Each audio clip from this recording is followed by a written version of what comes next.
ಧರ್ಮಸ್ಥಳ ಗ್ರಾಮದಲ್ಲಿ ಈ ಹಿಂದೆ ನಡೆದಿದೆ ಎನ್ನಲಾದ ಅಪರಾಧ ಕೃತ್ಯಗಳ ಮೃತದೇಹಗಳನ್ನು ಹೂತು ಹಾಕಲಾಗಿದೆ ಎಂದು ಆರೋಪಿಸಲಾದ ಪ್ರಕರಣದ ಸಾಕ್ಷಿ ದೂರುದಾರ ಚಿನ್ನಯ್ಯ ಅವರನ್ನು ಶಿವಮೊಗ್ಗ ಜೈಲಿನಿಂದ ಗುರುವಾರ ಬೆಳಿಗ್ಗೆ ಷರತ್ತುಬದ್ಧ ಜಾಮೀನಿನ ಮೇಲೆ ಬಿಡುಗಡೆಗೊಳಿಸಲಾಯಿತು. ಆತನಿಗೆ ಮಂಗಳೂರಿನ ಪ್ರಧಾನ ಜಿಲ್ಲಾ ಮತ್ತು ಸೆಷನ್ಸ್ ನ್ಯಾಯಾಲಯ ನ .24 ರಂದು ಷರತ್ತುಬದ್ಧ ಜಾಮೀನು ಮಂಜೂರು ಮಾಡಿತ್ತು. ಜಾಮೀನು ಪಡೆಯಲು 1 ಲಕ್ಷ ರೂಪಾಯಿ ಭದ್ರತಾ ಠೇವಣಿ ನೀಡಬೇಕು ಎಂದು ಷರತ್ತು ವಿಧಿಸಿತ್ತು. ಆದರೆ ಭದ್ರತಾ ಠೇವಣಿ ಮೊತ್ತ ಪಾವತಿಸಲು ವಿಳಂಬವಾದ ಹಿನ್ನೆಲೆಯಲ್ಲಿ ಬಿಡುಗಡೆ ಆಗಿರಲಿಲ್ಲ.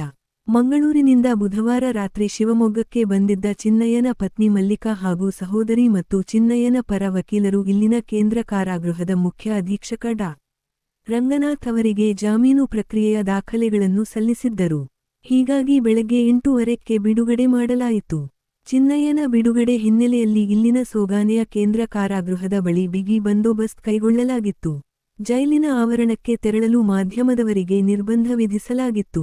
ಜೈಲಿನಿಂದ ಬಿಡುಗಡೆ ಆಗುತ್ತಿದ್ದಂತೆಯೇ ಚಿನ್ನಯ್ಯ ಪತ್ನಿ ಹಾಗೂ ವಕೀಲರೊಂದಿಗೆ ಶಿವಮೊಗ್ಗದಿಂದ ಮಂಗಳೂರಿಗೆ ತೆರಳಿದರು ಎಂದು ತಿಳಿದುಬಂದಿದೆ.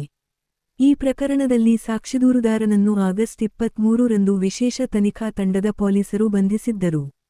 ಸೆಪ್ಟೆಂಬರ್ 6 ರಂದು ಆತನಿಗೆ ನ್ಯಾಯಾಂಗ ಬಂಧನ ವಿಧಿಸಲಾಗಿತ್ತು. ವರದಿ ಗಿರಿಧರ್ ಕೊಂಪುಳಿರ, ಕೊಡಗು.